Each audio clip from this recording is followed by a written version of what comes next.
Hi guys! Welcome to my vlog. So ayan, for today's video is pag-uusapan naman natin yung bagong issue ngayon. So, merong issue ngayon regarding sa mga nagpa-process papuntang Poland. So, merong mga nabiktima tayong kababayan regarding sa backdoor exit from Philippines going to Poland. So, alam naman natin guys, pag mga ganyang sistema is illegal yan. So, kaya mag-ingat po tayo.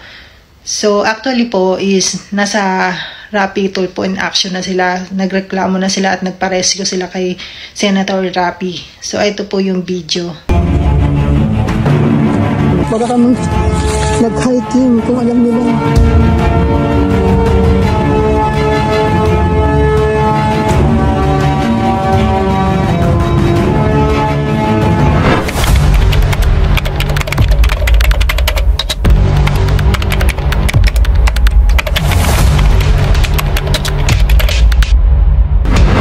Good morning po. Magandang umaga po.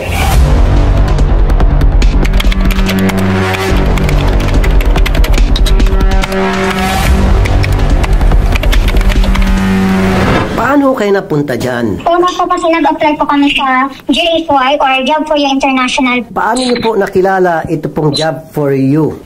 Through online posting po sa Facebook. At saka yung transaction is through WhatsApp. After namin makabayad po sa Job for You International, yung contact po namin una is si Lilian Liban Linsab na may one of the owners of JFY. Sinaward po kami kay Mr. John Lee kasi siya po yung nagpa-process ng share visa worth 100K. So, si Lilian po ang kumontak sa inyo? Opo, kasi siya po yung isa sa may-ari ng JFY na nasa Dubai base. Sa WhatsApp na po kami nag-usap na ganito yung mangyayari, ganito po yung process na after 2 weeks lalabas na po yung working permit. At saka yung processing time po ng application namin is 3 to 4 months. At saan daw po yung trabaho ninyo? Czech Republic po at saka sa Poland. Okay. Opo. Ano na po yung mga trabaho niyo sana doon?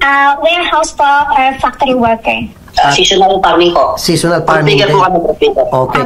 Magkano naman po ang pangako na sweldo? Sa akin, ang offer po sa akin ni Ma'am Lilian is 1,200 euro po. Sa akin naman, 23,600. Sa inyo naman po, magkano po? 90,000 din po. In pesos, 90,000. Hindi kayo nagduda na, teka muna, baka illegal ito. Eh bakit wala silang opisina? Bakit sa Facebook lang at saka sa WhatsApp lang kami nag-uusap at wala silang office na physical na para puntahan namin? So, nagtanong na po ako niyan, sir. Okay. Pero ang sabi niyo po, huwag na muna natin pag-usapan yan. Intayin muna natin lumabas yung working permit mo. After that, may mag-a-assist sa inyo papunta sa katay-up namin na agency sa Pilipinas. Saan po kayo nagkita para i-down yung 60? Po, sinend ko po through bank. Ano pong sumunod na nangyari? Nag-antay po ako ng ilang months, siguro mga 2.5 months or 3 months. Dumating po yung working permit ko na soft copy. Doon po ako nagbigay ng another 60K.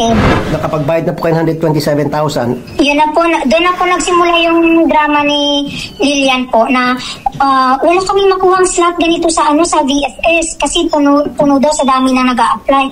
Kaya ma'am, ito naman po ma-offer namin, sure visa. Walang appearance, no embassy appearance, walang biometric. Pero ito, sure ball na ma-approve kayo. Pero yun nga lang, may pamahalan, 100K, sabi niya po. Napamahal? Opo, 100K po, sure visa daw po. O, di ba nakapagbayad na kay 127? Opo, bukod pa po yun. So, another 100,000? 100K. Para sure na. Kasi yung una medyo alanganin kasi kung ano na pa mga palusot. Kasi wala daw pong slot Walang na slot. makukuha sa VFS. Hindi niyo pa sinabi na, refund nyo na lang po ma'am, hindi yan ang gusto namin. I tried po sir, pero hindi niya na ibabalik. Wala daw silang Kasi nasimula na daw po nila yung process. Nakabayad na daw po sila sa associate. So nagbigay ho ulit kayo ng 100. Yes. Sumunod nun po, binigay ko na din yung passport ko, nakipagkita na rin po ako sa Makati. Sabi pa nga po ni Lilian sa akin, yung may-ari ng Rockwell, si John Lee yan, si John Lee. Nakita niyo yung tsura niya? Opo, kasi nag-research din po ako. So Rockwell Business Center siguro, 6th floor. Ay, opo, yan po, business center tama.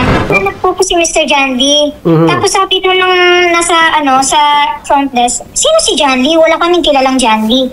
Binigay ko po yung contact number ng assistant ni John Lee. Ito si John Lee. Yes, yes. Ano raw si John Lee? May-ari po ng Rockwell according to Lilian Liban Linsab. So walang John Lee doon. Anong nangyari? Nung sinabi walang John Lee, umalis na kayo? Tinawagan ko po si Mr. John Lee. Sabi niya bumaba daw ako, mag-antay po ako ng further instruction po. So bumaba pa ako sa ground floor, doon po ako nag-antay. At nakita kayo doon. Hindi po. Sabi niya po sa akin, sigurado ka ba gusto mong sumabay kay Chester? Sabi ko, opo. Sabi niya, sige, ipadala mo na lang sa DHL yung passport mo. Ako na magbabayad. Ayun po, pinadala ko po. Ma'am, again, sorry po ma'am ha, para may mapupulot tayong araw dito. Yun po, ang dami ng red flag. Ano po? Itong pinaka-last na red flag base sa mga kwento. Pag akyat nyo dun sa Rockwell, sa 6th floor, sinabi na dun yung office nila, hindi siya kilala, doon pa lang dapat ma'am, kung ako at plus na ako, punta na ako sa NBI. Kaso kayo, tinuloy nyo pa rin, bumaba kayo sa first floor, pinag-antay kayo, and then binigyan instruction, padala yung passport to DHL. Red flag na naman ulit yun. Ba't may pagkakatiwala yung passport sa isang tao through DHL na hindi mo siya nakikita at walang opisina? Dapat yung passport, pag ibigay mo sa agency, bigyan ka ng resibo at may opisina. Again, red flag. Sige po, nakalusot ulit sila doon. Sige po, dumating na po sa punto na kayo po ibibiyahe na. Nasabi na po sa inyo na ang pupunta nyo po ay Thailand. Hindi po kasama yung Thailand sa plano. Usapan. From Manila po, bumiyahe po kami papuntang Zamboanga. Ano pong sinakyan nyo? Philippine Airlines po. Okay. Then stay po kami ng overnight sa Zamboanga Airport. Then kinaumagahan po, lumipad po kami pa Tawi-Tawi. Kasi yun po yung connecting flight po namin. Okay. Pinayagan ho kayo matulog dun sa loob ng airport? Actually po, sir. At first po hindi kasi nagduda sila. Yes po. Saan daw po ba yung punta namin? Sabi po namin sa Tawi-Tawi. Sabi niya, anong gagawin niyo doon? Marami po silang question po sa amin. Hindi man lang nila tinawagan yung mga polis o NBI dahil kaduda-duda anong gagawin sa Tawi-Tawi. Sinabi yung dahilan kung ba't kayo pupunta sa Tawi-Tawi. Yes po, nag-question lang po sila kung ano po yung gagawin. Sinabi niyo po yung totoo?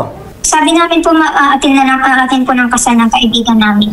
Kasi ayaw kaming payagan pumasok sa airport po para magstay doon ng overnight. Utusan ko lahat ng mga airport na kapag mayroong mga katulad ninyo na matutulog doon at pupunta sa medyo liblib na lugar, kailangan gagawa ng thorough investigation. Pagdating po ng Tawi-Tawi, ano pong nangyari? Nag-tricycle po kami papuntang Bungaw. Sumakay po kami doon ng lancha. Tapos from Banggao, naglansya po kayo? Yes. Papuntang Sitangkay. Tawi-Tawi. Okay, yung pag sakay nyo ng bangka, may kasama na po kayo doon? Parang ano po siya, parang tourist, parang nagdadala siya ng mga pasahero talaga papuntang Sitangkay po. Ang advice lang sa amin, sabihin nyo is magtutour lang kayo sa Sitangkay. After Sitangkay, Isang tour na. Yes. sa Malaysia na po ito? Yes po. Border po. From Sitangkay, dumating ka ng Simporna. Apa. Sa Simporna po, may sumalubong sa inyo? Apo. Yes po, meron po. Contact din po ni Sir John D. Ano to, Pilipino? Malaysian po. Pinadala po siya ni Mr. John D para pick upin kami. Nung sumakay po kayo ng bangka mula Bunggao, papuntang Sitangkay, wala pong Coast Guard na nag-inspect Wala ng pong time lansya? ng Coast Guard na yun. Gaano kalaki po yung lansya? Siguro mga 40 or more than 60 na passenger ang pwede nila ikarga. Anong pier po yun? Bungaw po. Bungaw. Bunggao Pier. Itong Sitangkay, Parang dulo na po ng Tawi-Tawi. from Bunggao to Sitangkay, ilang oras pong biyahe? 2 hours po. Ano to, pampasahero o pang tourist? Pampasahero po. Pampasahero. So Yes lahat, yung mga taga-Bunggao pupunta Sitangkay, dulo ng Tawi-Tawi. Sa pier na yon, wala po nag-inspeksyon ng mga taga-Philippine Coast Guard. Wala po. Wala po kayong Wala rin sultan. pong police. Anybody can get out of Bunggao puntang Sitangkay, Yes. walang sita. Okay. Yes po. Sabi niyo po, bilang po kayo, mga 40 to 60 passengers. Yes po. Kasi sila po nasa taas, ako po nasa loob. Ano po nangyari nung pagsalubong sa inyo sa Malaysia, sa Simporna? Sinundo po kami pagkagabi po sinundo po kami ng Hilux. 2 Hilux po. Okay. Pilipino po o mga foreigner? Malaysian po. Malaysian din po. Okay. Pag sundo sa inyo yung 2 Hilux, dinala po kayo sa Kota Kinabalu. Sa Sabah. Yes po. Tama Okay. po. Ilang beses na mention ito sa mga hearing. Sabah, Malaysia. Apo, tama. Yes. Pagdating po tama. sa Malaysia, ano po nangyari? So, kita Nag-stay po kami sa hotel po ng 4 days. Nag-flight po kami Tuesday po. Ano naman po siya, no passport control. Ibig sabihin po, mag-pretend si immigration officer na mag-stamp siya. Aha. Pero wala sa system. Wala po kami sa system na nag-exit kami ng Malaysia or pumasok kami ng Malaysia. So, pagdating ng Kota Kinabalu, Malaysia, kayo po ay lalabas na niyan papuntang Kuala Lumpur. Yes po. Tama po, sir. Ano pong sasakyan nyo? Aeroplano na po, sir. At doon po sa Kota Kinabalu, meron po kayo kasamang Pilipino o Malaysian yung nagpapacilitate? Malaysian pa rin po. Pagdaan niyo po sa immigration booth, kunyari tinatatak-tatakan kayo pero hindi pala. Yes. Sasabihin po sa amin kung anong immigration counter kami pupunta. May instruction. Yes. For example, doon kayo sa gitna lang kayo. Wala po kasi siyang numbers. Wala to number. So, kailangan doon ka pumunta. So, binigay sa amin yung picture or blah blah blah na ganito. Dito kayo direct pupunta, automatic alam na yan. So, doon po kami, sumunod lang po kami sa instruction. So, parang normal lang. Pinaiwan po kami dito kasi po, ang sabi po ni Sir John Lee, is hinihintay po itong passport ko na pinadala sa Europe para sa stamping po. All the way, nandito lang din po pala sa kwarto niya. Wala po siyang stamp, walang visa at walang lahat po. Inisbagal nga po kayo. Okay. Opo, ang sabi niya po nandoon po sa hintayin lang po natin yung passport mo kasi nasa Europe, on the way na, then saka tayo sabay-sabay na alis papuntang Europe. Wag muna kayong umalis kasi mahirap yan, baka makulong kayo, baka pagbintang kayo ng nag-ismagal ng droga, kung ano pang plantang kayo. Oo nga po, opo yun.